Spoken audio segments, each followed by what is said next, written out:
Imagine a Pleistocene hunter-gatherer suddenly materializing in your hallway. They do not panic. They do not run. They just stand there, completely bewildered by the air. You pressed a button on the wall, and now the air inside the room is cold. There is no wind. There is no shade from a giant tree. The sky is not cloudy. Yet, the air itself has been tamed. To a mind shaped by 30,000 years of brutal weather patterns, this is not a convenience. It is a violation of natural law.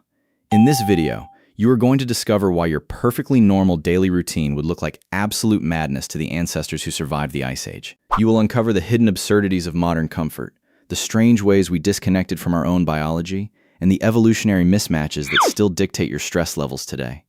And if you enjoy stories that bridge the gap between ancient survival and modern psychology, subscribe for more deep dives into the weird, brutal, and fascinating history of being human. We cannot know exactly what an ancient human would think. We have no time machines, and modern foraging societies are contemporary people navigating a modern world, not living replicas of the Stone Age. But anthropology and evolutionary biology give us a very clear lens.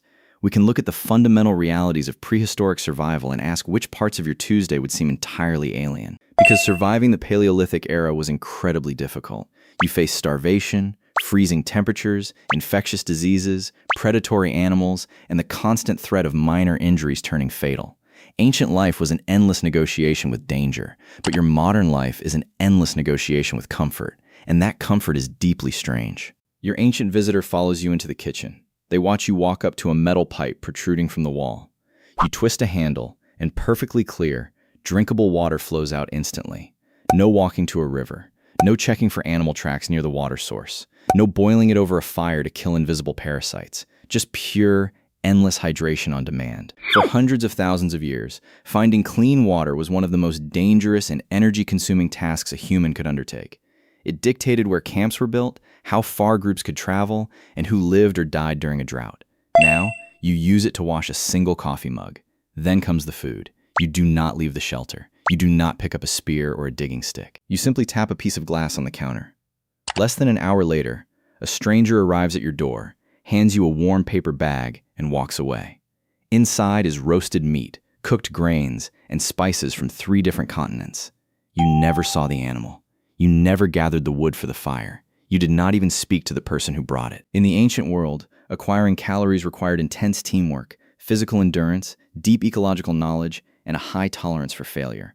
A successful hunt or a massive harvest was a communal triumph. Today, you acquire a massive surplus of calories by moving your thumb while sitting on a soft cushion. To an ancient brain wired to associate energy expenditure with food intake, eating without physical effort feels like a profound biological error. But here's where the story becomes uncomfortable. Your ancient guest watches you sit down to work.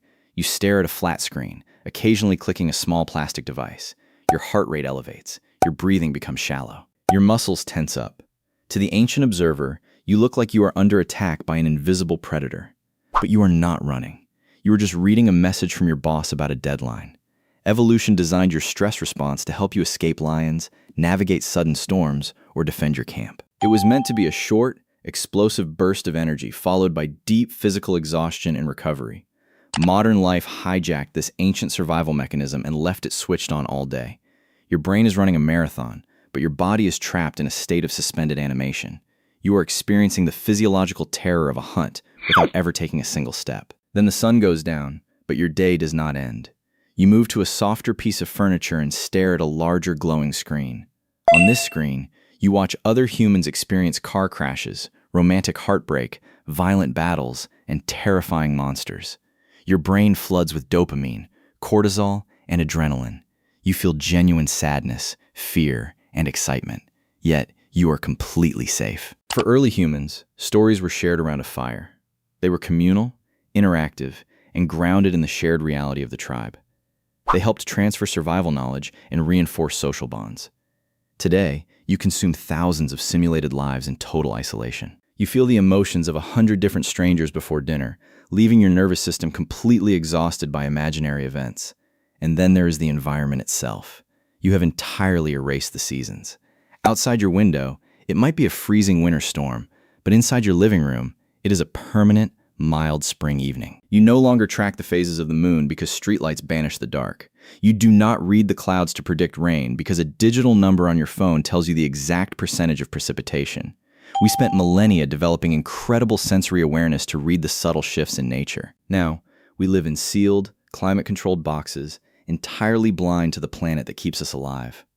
We conquered the elements, but we also locked ourselves away from the rhythm of the earth. So why does this matter? Because understanding this bizarre mismatch explains so much of our modern anxiety. We are not broken. We are just operating ancient hardware in a radically new environment. Modern life solved the brutal problems of the past. We eradicated mass starvation, we defeated the freezing cold, and we built shelters that predators cannot breach. These are monumental achievements of human cooperation and imagination. But in our quest for total comfort, we accidentally removed the physical struggles that our bodies and minds were built to handle. Ancient humans were not simpler than us. They were deeply engaged with a world that demanded their full attention, physical effort, and constant presence. When your Paleolithic ancestor finally finishes observing your perfectly temperature-controlled, digitally saturated, physically stagnant day, they might not be jealous of your magic water pipes or your invisible food delivery. They might look at your tired eyes, your tense shoulders, and your isolated apartment and realize something profound. We built a world where survival is guaranteed, but where truly feeling alive requires us to artificially recreate the struggles we worked so hard to escape.